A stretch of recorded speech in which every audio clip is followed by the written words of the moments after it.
রিকশা চলাচলে সুপ্রিম কোর্টের আদেশ বাস্তবায়ন ও নিষেধাজ্ঞা পুনর্বিবেচনা করে সড়কে চলাচল করতে দেওয়ার দাবি জানানো হয়েছে। শনিবার প্রেস ক্লাবের সামনে রিকশা, ব্যাটারি চালিত রিকশা, ভ্যান ও ইজি বাইক চালক সংগ্রাম পরিষদ আয়োজিত সমাবেশ থেকে এ দাবি জানানো হয়। আগামী 24 ঘন্টার মধ্যে বঙ্গোপসাগরে লঘুচাপ সৃষ্টি হতে পারে বলে জানিয়েছে বাংলাদেশ আবহাওয়া অধিদপ্তর। দক্ষিণ পূর্ব বঙ্গোপসাগর ও তৎসংলগ্ন এলাকায় লঘুচাপ সৃষ্টি হবে বলে জানিয়েছে এ সংস্থাটি। জামায়াত ইসলামের ভারত বিরোধিতা ধারণা ভিত্তিহীন, উদ্দেশ্যপ্রণোদিতভাবে আমাদের নিশানা করে ওই মতবাদ ছড়ানো হয়েছে যাতে জামায়াতের রাজনীতির মিথ্যা ব্যাখ্যা ও বিভ্রান্তি তৈরি হয়। সমান মর্যাদা এবং সম্মানের ভিত্তিতে আমরা ভারত সহ সমস্ত প্রতিবেশী রাষ্ট্রের সঙ্গে সুসম্পর্ক বজায় রাখতে চাই। আমাদের আন্তর্জাতিক নীতি সবার সঙ্গে বন্ধুত্ব, কারোর সঙ্গে শত্রুতা নয়। চাই ভারতও একই রকম সারা দিক, পারস্পরিক বিশ্বাস এবং সহাবস্থানের ভিত্তিতে। দিন যত যাচ্ছে শেয়ার বাজারের বিনিয়োগকারীদের লোকসানের পাল্লা তত ভারী হচ্ছে। গত সপ্তাহে লেনদেন হওয়া 5 কার্যদিবসেই লেনদেনের অংশ নেওয়া বেশিরভাগ প্রতিষ্ঠানের শেয়ার ও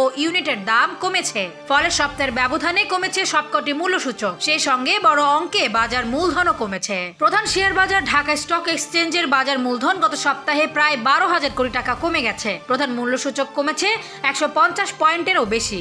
সেই সঙ্গে কমেছে গড় লেনদেনের পরিমাণ। রাশিয়ার প্রেসিডেন্ট ভ্লাদিমির পুতিন বলেছেন দেশটির হাতে ব্যবহারের জন্য প্রস্তুত শক্তিশালী নতুন ধরনের ক্ষেপণাস্ত্র মজুদ আছে। ইউক্রেনের নিপ্রো শহরে নতুন করে ব্যালিস্টিক ক্ষেপণাস্ত্র হামলার একদিন পর তিনি এমন মন্তব্য করলেন।